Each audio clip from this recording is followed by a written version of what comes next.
দেশের ক্রমবর্ধমান পর্যটন শিল্পে বিনিয়োগের সুযোগ নিয়ে শার্ক ট্যাঙ্ক বাংলাদেশের মঞ্চে এবারের উদ্যোক্তা এসেছেন সুদূর বান্দরবান থেকে।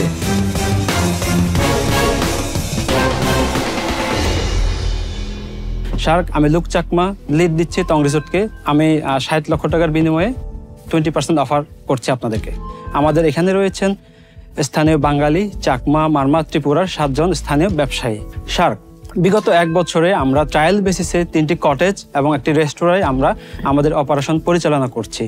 আমাদের বাৎসরিক 50 লক্ষ টাকার রেভিনিউর পরিবর্তে আমরা বাৎসরিক 10 কোটি টাকার রেভিনিউতে আমরা আমাদের বিজনেস উন্নীত করতে চাই। 3টি কটেজ থেকে আমরা 30টি কটেজে উন্নীত করব এবং একটা সুইমিং পুল তৈরি করব এবং আমাদের যে মাস্টার প্ল্যানিং রয়েছে এই মাস্টার প্ল্যানিং এর মাধ্যমে আমরা টোটাল যে ইনভেস্টমেন্ট আমি চাচ্ছি সেই ইনভেস্টমেন্টের 86% আমরা নিউ কটেজ এবং সুইমিং পুল কনস্ট্রাকশন আমরা খরচ করব, 6% আমরা খরচ করব সফট অ্যাক্টিভিটি এবং 2% আমরা খরচ করব আমাদের অপারেশন অ্যাক্টিভিটির জন্য।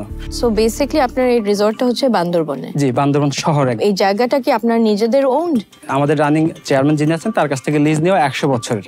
কতটুকু স্পেস আছে আপনার? আমাদের 3.5 একর জায়গা রয়েছে, একদম সাঙ্গু নদীর কোল ঘেঁষে আমাদের রিসোর্টটি অবস্থিত। বেসিক্যালি আমাদের রিসোর্টটি হচ্ছে পুরোটা ইকো রিসোর্ট। আর সবচেয়ে যে ইন্টারেস্টিং পার্টটি, আমরা ঝুলন্ত যে রেস্টুরেন্ট বাংলাদেশে আমরাই পরিচালনা করছি, বান্দরবান শহরে আমরাই। 3টা কটেজের ক্যাপাসিটি কি এক একটার? 2টো সিঙ্গেল আর একটা হচ্ছে আমাদের কাপল।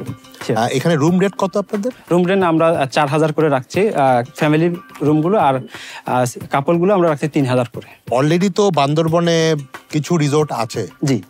ওগুলোর অকুপেন্সি কিরকম আপনার আইডিয়া আছে? তাদের অকুপেন্সি 50% এর মতো, সেখানে আমাদের এখন অকুপেন্সি আমাদের হচ্ছে 80%। কিন্তু যখন আপনার অনেক রুম বাড়াবেন, হ্যাঁ, তখন আপনার অকুপেন্সি কমে যাবে না? আমার অকুপেন্সি কমবে না এই কারণে, সাপোজ টু বি সাইরো বা অন্য রিসোর্টে গেলে নিরাপত্তার একটা সমস্যা থাকে, আর আমরা পৌরসভা শহরে হওয়ায় এখানে কোনো নিরাপত্তার প্রবলেম নেই। আমি বান্দরবনে গিয়ে কি একটু রিমোট জায়গাটা পছন্দ করব না, নাকি শহরের ভিতরে থাকতে পছন্দ করব? রিমোট জায়গার ক্ষেত্রে হচ্ছে কি, আমরা যারা হাই ক্লাসিক নাগরিক তারা তাদের স্পেসিফিক সুবিধা থাকে যাওয়ার জন্য, কিন্তু আলটিমেটলি যারা টুরিস্ট থাকে তাদের এই প্রবলেমটা আছে, মানে বিশেষ করে ভেহিকেলে যাওয়া আসা, যেটা হচ্ছে আমাদের এখানে হচ্ছে না।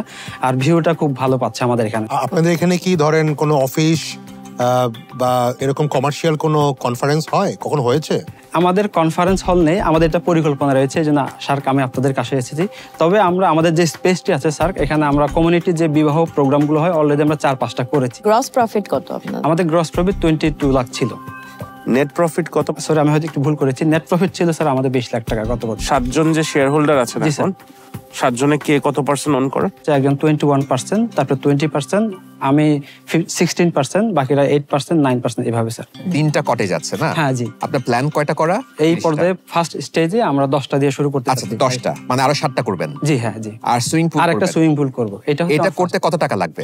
সুইমিং পুলে আমি 40 লাখ টাকার মতো আমি ক্যাপাসিটি। আর বাকি 7টা কটেজ করতে কত টাকা লাগবে? প্রত্যেকটাতে 4.5 থেকে 5 লাখ টাকা করে লাগবে, একদম ইকো কটেজ। 5 লাখ, তো আরো 35 লাখ ধরলাম আমরা। জি হ্যাঁ। তো আপনার তো এখনই লাগছে কি 75 লাখ। সো আপনি 60 লাখ টাকা যদি এখান থেকে তুলেন, জি, বাকি টাকাটা কোথা থেকে তুলবেন? বাকি টাকাটা আমাদের পার্টনার যারা রয়েছে আমরা কিছুটা ইনভেস্ট করবেন। আপনাদের হাই সিজনটা কবে? হাই সিজন তো বেসিক্যালি অক্টোবর থেকে এখন যে আমাদের এপ্রিল পর্যন্ত থাকে আর কি। আর বাকি বছর? বাকি বছর থাকে একটু কম থাকে। তো আপনার রেভিনিউটা কত পার মান্থ আপনার হাই সিজনে? 5 লক্ষ থেকে 7 লক্ষ থাকে রেভিনিউ। প্রফিটটা কত হয়? প্রফিট আমাদের 1 থেকে 1,20,000 এরকম থাকে ম্যাম। আপনি কি ফুল টাইম? স্যার আমি ফুল টাইম পুরোটাই, কিন্তু আবার আমি সার্ভিস করি স্যার। আপনি সার্ভিস করেন? জি স্যার। তাহলে ফুল টাইম কিভাবে হলেন? আমি স্যার বেসিক্যালি আমি কর্পোরেট সেক্টরে কাজ করি ঢাকা থেকে। তাহলে ওইটা চালায় কি? আমাদের ম্যানেজার আছে, আমাদের 10 জন স্টাফ আছে। তো 7 জন পার্টনারের মধ্যে কেউই ফুল টাইম ওখানে দিচ্ছে? স্যার আসলে ওরা সবাই থাকে, কিন্তু স্পেসিফিক যে ডেভেলপমেন্টের জায়গায় সেখানে আমি ইনপুটটা বেশি দেই।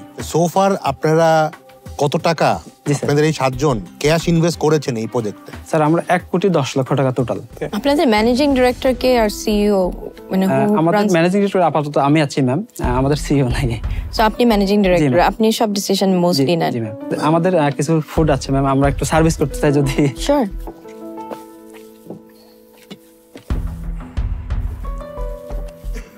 আপনার রেভিনিউ কত পার্সেন্ট হোটেল থেকে, মানে রিসোর্টের রুম রেন্ট থেকে আসে, আর কত পার্সেন্ট এই ফুড থেকে আসে?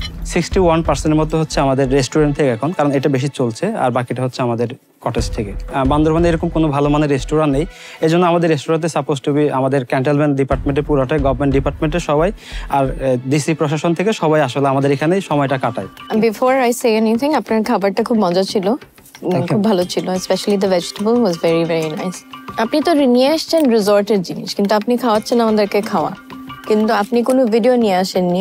আপনি যে ছবিটা নিয়ে আসছেন ওটাও খুবই ছোট। আমি এটার জন্য আন্তরিকভাবে দুঃখিত ম্যাম। গুগলে সার্চ করলে আই হোপ আপনি সেকেন্ড অথবা ফার্স্টে পাবেন এসইওতে আমাদের রিসোর্টটি, আর ফেসবুকে আছে, সবকিছু এখানে আছে। আমাদের অভিযাত্রিক মার্কেটিং আমাদেরকে সহযোগিতা করছে। আপনাদের কি কোনো ধরনের Booking.com এই টাইপের কারোর সাথে মাধ্যমে কি বুকিং দেওয়া যায়? স্যার ওইটাতে নাই, আমরা প্ল্যান করছি স্যার। তো আমি মনে করি আপনার অর্গানাইজেশন একটু ডিসঅর্গানাইজড। আমি মনে করি যে আপনার ওয়ান ডেডিকেটেড পারসন নাই টু রান, বিকজ হসপিটালিটি বিজনেসটা very intense and it's a very on the go job. একজন ডেডিকেটেড টিম থাকতেই হয়, সেক্ষেত্রে আই এম আউট। আমি unfortunately cannot invest. Hospitality industry সম্বন্ধে আমার কোনো আইডিয়া নাই, যেহেতু এই টাইপ অফ ইন্ডাস্ট্রিতে আমি নাই, তার জন্য I am out. Thank you sir. এই ট্যুরিস্ট সেক্টরটা এখানে যেহেতু অতটা টেকনোলজির এঙ্গেজমেন্ট নেই, শিওর স্যার। এই জন্য আমি ঠিক বুঝতে পারছি না যে how I will be adding value other than being a customer to you. Sure. But for today I am out. Let us take some time. Sure sir. His ask is too big, and I don't know how he will get the money. Sorry, 20 lakh equity at I think it's still a big to ask. আপনি offer করে দেখেন। মানে আমি personally চিন্তা করেছি যেটা, Sure, sir. সেটা হচ্ছে I am willing to invest.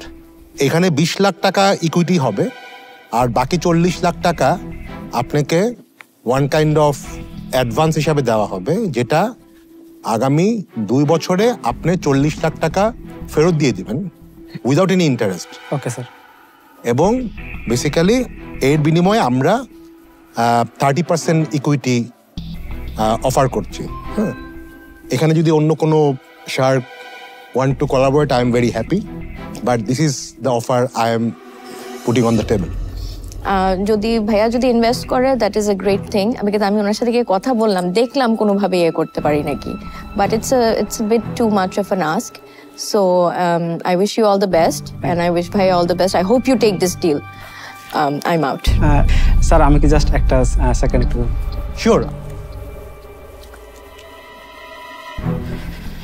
Shark, আশা করছি মেবি আমি চিন্তা করলাম 30%-এর পরিবর্তে আমি জাস্ট 25% স্টেকটা আমি অফার করছি আর কি। ঠিক আছে, আই এম ওকে উইথ 25%। কারণ আপনি তাহলে এই 40 লাখ টাকা you have to give back Sure. In 18 months. আর আমি আরেকটা অ্যাডিশনাল ভ্যালু অ্যাড করতে পারি, যেহেতু আমি বেশ কিছু প্ল্যাটফর্মের সাথে ইনভলভ আছি, including BD jobs and few other platforms. সেটার মাধ্যমে আপনি এক ধরনের ভালো ট্রাফিক বা ভিজিটার আপনি এখান থেকে এক্সপেক্ট করতে পারেন। Sure. সেই হেল্পটা যদি আমি এখানে ইনভেস্ট করি, অটোমেটিক্যালি আমি করব। ঠিক আছে শার্ক, তাহলে আমি অ্যাকসেপ্ট করছি। Congratulations. Excellent. That's a very good offer. That's a very good deal for Fahim Bhaiya. Thank you. Thank you for the food.